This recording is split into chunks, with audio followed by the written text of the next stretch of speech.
Pour se projeter vers l'avant, le nageur oriente ses appuis vers l'arrière. L'erreur la plus fréquente est de mal orienter les appuis, soit vers le fond ou vers la surface.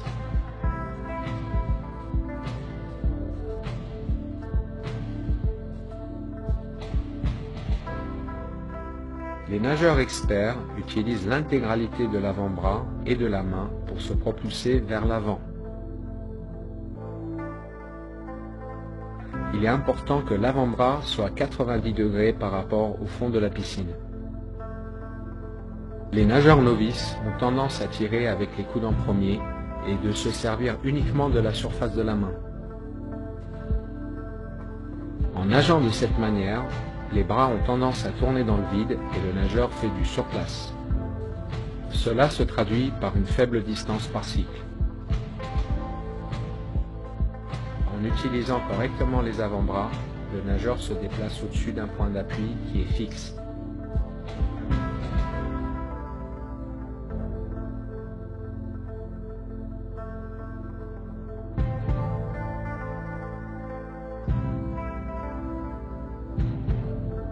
Si la trajectoire de la main s'éloigne trop de l'axe central, il y a une perte de force. Il est important que la main suive une trajectoire rectiligne qui se trouve sous l'axe de l'épaule. Si l'avant-bras reste bien placé, le coude se décale inévitablement vers l'extérieur.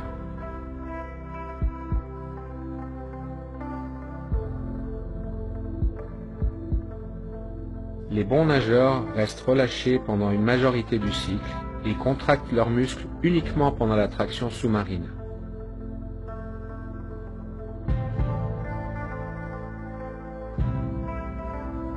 Les masses d'eau sont pulsées vers l'arrière et nous pouvons identifier deux phases de propulsion.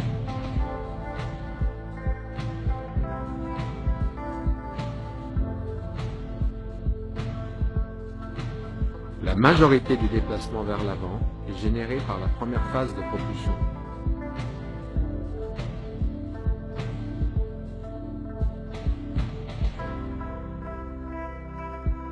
Puisque l'eau est un milieu très dense, il est primordial d'avoir une propulsion continue en évitant les temps d'arrêt entre les phases propulsives. Le contre-exemple en natation est le crawl rattrapé. Le coût énergétique utilisé pour relancer la vitesse après chaque temps d'arrêt peut rendre ce style inefficace.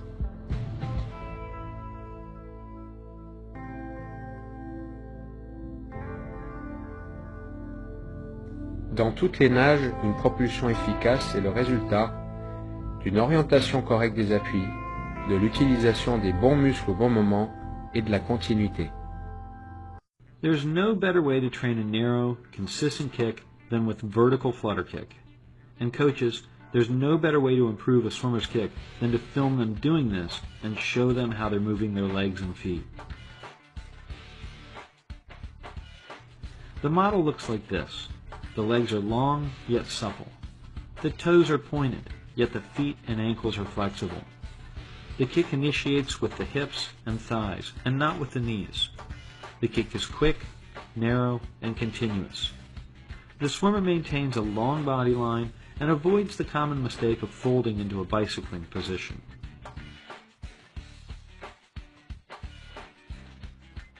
The kick should also be so narrow and continuous that when the swimmer's hands are held out of the water, the body remains steady with no bouncing.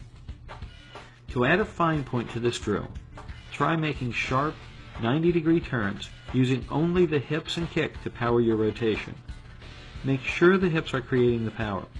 As your timing improves, your turns will become more precise.